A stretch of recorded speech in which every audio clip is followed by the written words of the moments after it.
कानपुर में उत्तर प्रदेश में कैरियर के लिए कोई खर्चा नहीं।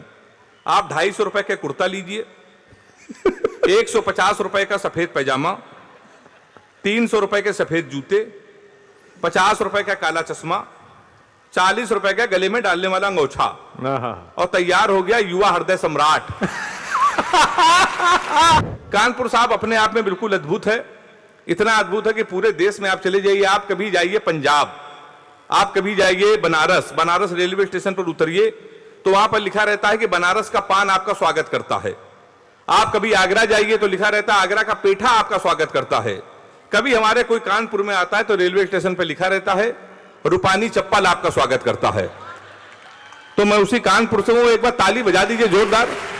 अपने लोकल कवि के लिए हल्की ताली नहीं होनी चाहिए, नहीं आपको लगेगा लेकिन लोकल कवि के लिए तालियां कम आई। कानपुर अपने आप में साहब अद्भुत है। मैंने सर जीवन का सबसे बड़ा पाप विधायक जी ये कर दिया कि मैंने कानपुर वाले एक लड़के से टाइम पूछ लिया। मैं हरियाणा कवि सम्मेलन में गया तो वहां से लौट के आया तो मेरी घड़ी खराब। हमने एक लड़के से पूछा, हमने कहा टाइम क्या हो रहा है? तुमसे कह रहे गुरु तुरंत निकल लो, टाइम बहुत खराब है। और हमारे मुंह बिल्कुल मत रखना, तुम्हारा टाइम भी खराब हो जाएगा। तो हमने कहा यार टाइम ना बता दो तो ये बताओ तुम्हारा मूड क्यों खराब है? तो कहने लगा हमने एक लड़की से केवल इतना कहा कि बड़ी कमजोर है, कुछ खाया कर, वो हमारा 50,000 रुपए खा गई। तो तुम हमारे मुंह लगे हो। हमारे मुंह बिल्कुल मत रखना, हमारा दिमाग बहुत खराब है, पटक पटक के मारेंगे। तो हमने कहा यार किस बात पे मूड खराब है? कहने लगा गुरु एक लड़की के चक्कर में हम 5 साल से लगे थे। हम उसको दुनिया की सबसे मर्यादित, सबसे संस्कारित लड़की समझते थे। हम समझते थे कि हमसे प्यार करती है, हम इससे प्यार करते हैं। तो हमने कहा इसमें हुआ क्या? कहने लगा गुरु हमारे यहाँ नगर निगम का चुनाव चल रहा है, उसको मिल गई है पार्षद की टिकट और पूरे शहर में होल्डिंग लगी है युवा दिलों की धड़कन पुष्पा पाल। तुम साले हमसे टाइम पूछ रहे हो? लोग तो नारा लगा रहे हैं मोहर मारो तान के पुष्पा को पहचान के। कल एक लड़का कान में नारा लगा रहा था लैया बड़ी करारी है पुष्पा पाल हमारी है। ताली जोरदार बजाइए एक बार आप लोग। तो सब हमारा कानपुर अद्भुत है।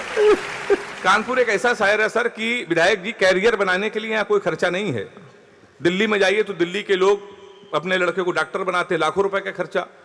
मुंबई में करोड़ों रुपए का खर्चा फिल्म स्टार बनाने के। कानपुर में उत्तर प्रदेश में कैरियर के लिए कोई खर्चा नहीं।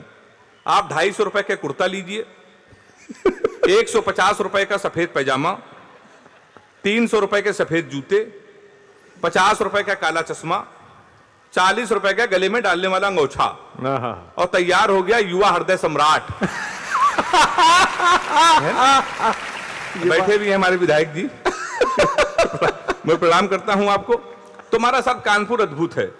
अभी नीरज चोपड़ा ने जब स्वर्ण पदक जीता भाला फेंक के, तो एक वीर रस के हमसे कवि ने कहा गुरु यही भाला हम पाकिस्तान में फेंक दें तो पाकिस्तान तो निपट जाएगा। हमने कहा नहीं, ये हिंदुस्तान की बेइज्जती है। भाला इतना बड़ा और पाकिस्तान इतना बड़ा। मैंने 4 लाइन में पाकिस्तान को निपटा दिया है। अगर आपको लगे घास कभी भी वीर रस की बात कर सकता है, पाकिस्तान को निपटा सकता है 4 लाइनों में, तो दोनों हाथ उठा के ताली बजा के अपने कानपुर के कवि को आप आशीर्वाद दीजिएगा। हमने कहा कपड़े जिस पे टंगते हैं वो कीली फेंक के मारेंगे, कपड़े जिस पे टंगते हैं वो कीली फेंक के मारेंगे, कसी हुई ना मिल पाई तो ढीली फेंक के मारेंगे। जो भाला फेंका नीरज ने वो चीन की खातिर रखा है, पाकिस्तान तुमको तो हम तीली फेंक के मारेंगे। तो हम लोग साहब पाकिस्तान को ऐसे ही निपटा देते हैं। तो लोग कहने लगे ये स्वर्ण पदक हरियाणा के लोग जीतेंगे, पंजाब के लोग जीतेंगे, तुम्हारे उत्तर प्रदेश के लोग कितने नकारा हैं, कितने आलसी हैं। तो हमारे उत्तर प्रदेश के लोग साहब को कहता है कि नकारा है, आलसी हैं, तो मैं तो खुद यूपी का मुझे बहुत खराब लगता है। असल में हरियाणा के बच्चों में और हमारे यूपी के बच्चों में सर बहुत अंतर है। हरियाणा का लड़का सुबह 4 बजे जगता है, सबसे पहले वो जिम जाता है, जिम जाने के बाद आता है 2-4 घंटे मॉर्निंग वॉक करता है, टाइम्स ऑफ इंडिया पढ़ता है, 4-5 किलो फल खाता है, फिर वो सो जाता है। शाम को 6 बजे फिर वो सो के उठता है, फिर जिम जाता है, फिर फल खाता है, फिर 2-4 घंटे टहलता है, फिर वो सो जाता है।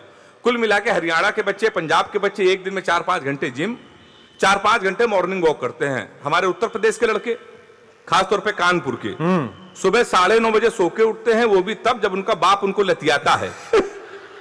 और उसके सबसे पहले वो जाता है घर के नजदीक पुलिस चौकी, दरोगा के साथ एक सेल्फी लेता है और फेसबुक में पोस्ट करता है, नए चौकी इंचार्ज रामकिशोर कनौजिया भाई साहब का सानिध्य प्राप्त हुआ। बारीक ऑब्जर्वेशन। ये होता हमारे कानपुर में। फिर आके वो सो जाता है। शाम को 7-8 बजे उठता है, जब वो बियर की बोतल खोदता है 4-4 लुंडों के साथ, तो उसी दरोगा को प्रेशर में फोन लेने के लिए स्पीकर खोल के फोन करता है, भाई साहब प्रणाम, पहचाना? तो दरोगा समझता गुरु इस समय उसके मुंह न लगे, उस समय तो उसके लगी हुई है। दरोगा उसका फोन काट देता है। फिर वही दरोगा मारते मारते 12 बजे उसको थाने में लेके आता है और अब की सेल्फी डालता है वही दरोगा, गुड्डू भैया 100 ग्राम चरस के साथ धरे गए। फिर गुड्डू भैया की रात भड़काई होती है। फिर 3 दिन बाद लोकल विधायक उसकी पैरवी करता है। फिर वो छूट के आता है।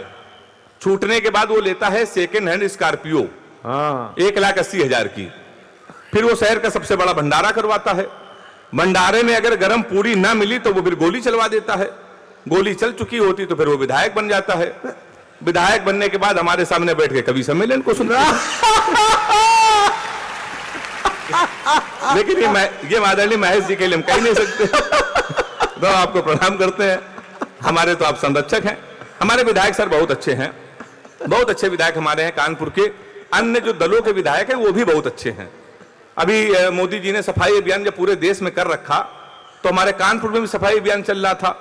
तो अभी 1 महीने पहले हमारे कानपुर के एक विधायक जी ने एक वृक्ष लगाया, एक पौधा, उसको आधे घंटे बाद बकरे ने खा लिया। शाम को विधायक जी ने उस बकरे को खा लिया। तो मैं ये नहीं बताऊंगा किस दल के हैं। तो मैं उसी कानपुर का हूं साहब। हमारे यहाँ कानपुर के लोग इतने अद्भुत होते हैं कि मैं आपको बता नहीं सकता। तो वीर रस के कवि सम्मेलन हमारे यहाँ जब होते हैं तो वीर रस के कवियों को हम लोग कम बुलाते हैं। तो हमारे डॉक्टर साहब हमसे कहते हैं, दादा कि यार कानपुर में वीर रस के कवियों को तुम लोग क्यों नहीं बुलाते? तो हमने कहा सर ऑलरेडी कानपुर में इतनी वीरता है कि हम लोगों को बुलाने की जरूरत ही नहीं है। आपने कभी सुना कि 7-8 आदमी को मारने वाला आदमी भगवान के दर्शन करने गया हो? सुना कभी आपने? ये केवल कानपुर में संभव, क्योंकि उसको मालूम है जाना तो भगवान के पास में ही है। तो ये हमारा कानपुर है। इतनी वीरता हमारे यहाँ ऑलरेडी है। अद्भुत है हमारा साहब कानपुर। तो 7:30 बजे एक दिन हमारे पास यादव जी आ गए। कहेंगे हमको पांडे जी आशीर्वाद दे दो, हमको डिस्कवरी चैनल जाना है और शेर के साथ सेल्फी लेनी है। हमने कहा शेर के साथ सेल्फी लोगे तो मर जाओगे। कहने का क्यों, मोदी जी तो जा सकते हैं। हमने कहा यार वो देश के प्रधानमंत्री हैं, पूरी व्यवस्था उनके साथ चलती है, तेरे पास क्या व्यवस्था है? तो उसने कहा पांडे चिंता ना करो, एक क्वार्टर हमारी जेब में पड़ी है, हमको जाने दो। और वो यादव जी गए, उन्होंने शेर के साथ सेल्फी डाली। 15 जनवरी में कानपुर में उनकी याद में कवि सम्मेलन है जिसका संचालन डॉक्टर कुमार विश्वास जी कर रहे हैं। मुख्य अतिथि आदरणीय हमारे महाना जी रहेंगे। तो हमारा सर कानपुर अद्भुत है। कोरोना के समय कवि सम्मेलन ये बंद हो गया था, उसके बाद कवि सम्मेलन शुरू हुआ। तो मैं लपेटे में नेताजी में एक शो में आता हूं, तो एक नेताजी ने यूपी के कह दिया था कि वैक्सीन नहीं लगवाएंगे, ये भाजपा की है। तो हमने 4 लाइन से उनको निपटा दिया। हम लोग आदत से मजबूर। लपेटे में नेताजी में नेताओं को लपेटने के लिए ही हम लोग बुलाए जाते हैं। तो एक नेताजी ने कहा वैक्सीन नहीं लगवाएंगे, कि भाजपा की है। तो मैंने 4 लाइन में उनको निपटा दिया है। अगर वो निपट गए हो तो पूरा सदन हाथ उठा के मुझे आशीर्वाद देना। जिन्होंने कहा कि वैक्सीन नहीं लगवाएंगे, हमने उनको 4 लाइन सुनाई। हमने कहा सबको लगेगा दिन में, तुमको रात में लगाएंगे। जो बच के निकल के भागेगा उनको घात से लगाएंगे। राम भक्तों को टीका लगेगा आराम से बहुत, पर दंगाइयों को योगी जी अपने हाथ से लगाएंगे। हाँ, तो हम लोग को साहब ऐसा ही निपटा देते हैं। तो आप समझ गए होंगे, ताली बहुत अच्छी आपकी आ रही है। जब 370 हटी तो इमरान खान ने कहा इस पर हम इंटरफेयर करेंगे। तो हमने कहा यार ये हमारे घर का मामला है, मोदी जी इसके लिए तुम्हारी क्या जरूरत? तो मैंने 4 लाइन में इमरान खान को भी निपटा दिया। अगर वो भी निपट गए हो तो बिना फिर समर्थन करना। हमने कहा इमरान ज्यादा बोलोगे तो तुम्हारी दस्तार चली जाएगी, सर की पगड़ी। हमने कहा इमरान ज्यादा बोलोगे तो तुम्हारी दस्तार चली जाएगी, गोली चली इधर तो उस पार चली जाएगी। हमारे घर के मसले में तुम अम्मा ना बनो, अमित शाह को भेजेंगे, तुम्हारी सरकार चली जाएगी। चलिए, तो हम लोग साहब इस तरीके से निपटा लेते हैं। तो मैं लपेटे में नेताजी में आता हूं, इधर भाजपा के लोग बैठते हैं, सामने कांग्रेस के लोग।